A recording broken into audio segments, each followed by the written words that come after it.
na antok naman yung mga baby kitten na yan. Grabe naman yun. Sarap ng tulog ng dalawang baby kitten na to.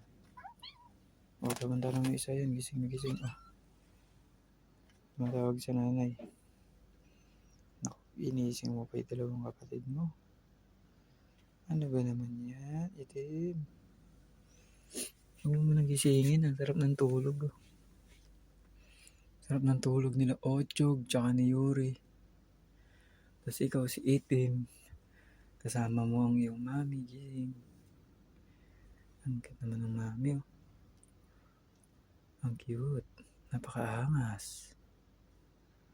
Ang cute naman yan. Mas cute naman itong dalawa. Sarap ng tulog, oh.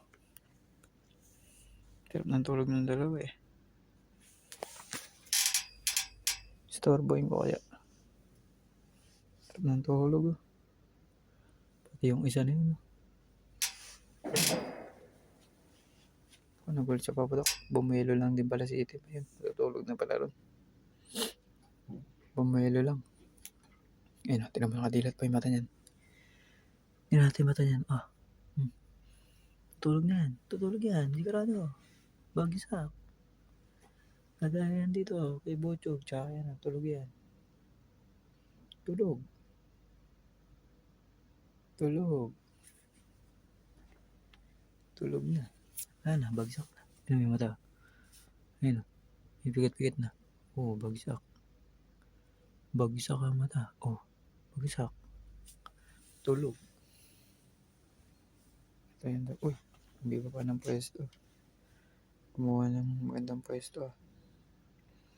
Sarap ng pwesto ni Itim. Ito yung magkakapatid.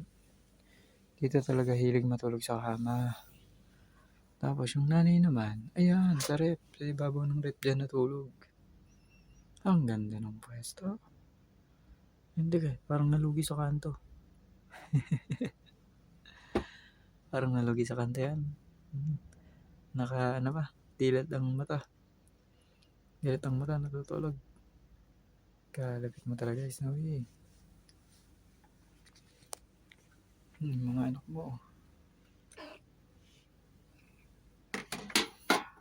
Sarap ng tulog.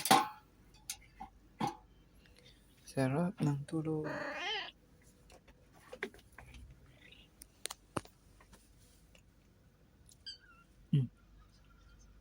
Sarap ng tulog, eh. Sarap ng tulog, eh.